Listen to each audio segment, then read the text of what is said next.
கேரளாவையே கலக்குன Tamil நடிகையான ஷக்கீலாவை silk Smitha அவர்கள் ஏன் அடிச்சாங்கன்னு உங்களுக்கு தெரியுமா? பொதுவா சில்க் சுமிதா அவர்கள் நடிக்கிற படங்கள்ல அவங்களோட நடிக்கிற சக நடிகர்களுக்கு மரியாதை தரமாட்டாங்கன்னு சிலர் சொல்ல கேள்விப்பட்டிருப்போம். நடிகர் திலகம் சிவாஜி கணேசன் ஒரு முறை ஷூட்டிங் வந்தப்போ அவருக்கு ஏந்திரிச்சு மரியாதை தராம சில்க் கால் மேல கால் போட்டு உக்காந்துருந்தாங்கன்னு சொல்லுவாங்க. அதை பத்தி சில்க் சுமிதா அவர்களே சொல்லியிருக்காங்க.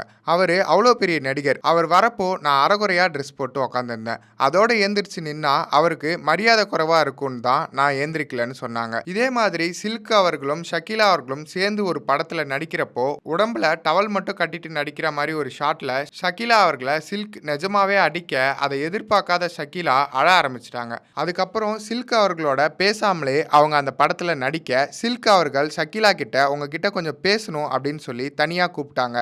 உங்களை நான் ஏன் அடிச்சேன்னு தெரியுமா? பெரிய நடிகை அப்படின்றதால எனக்கு ஒரு நல்ல டவலே குடுத்திருந்தாங்க. நீங்க ஒரு புது நடிகை அப்படின்றதால உங்களுக்கு குடுத்த டவல் ஏனோ தானோன்னு இருந்தது. ஒருவேளை ஷாட்ல ஏதாவது சொதப்புனா அது உங்களுக்கு தான் அசிங்கம். அப்போ நான் உன்னை அடிச்சதால தான் ஷாட் உடனே ஓகே ஆச்சுன்னு ஷக்கீலாக்கு ஒரு பாக்கெட் நிறைய சாக்லேட்டும் குடுத்திருக்காங்க சில்க் சுமிதா. எப்பயுமே நாணயத்தோட ஒரு பக்கத்தை மட்டும் பார்க்கக்கூடாது. அதோட மறுபக்கத்தையும் பார்க்கணுன்றதுக்கு ஒரு எடுத்துக்காட்டு தான் சில்க் சுமிதா. இந்த சில்க் சுமிதா அவர்களின் வாரத்தில் அவங்கள பற்றின தெரியாத பல தகவல்களை தெரிஞ்சுக்க சினிமா பகவன் சேனலை சப்ஸ்கிரைப் பண்ணுங்கள்.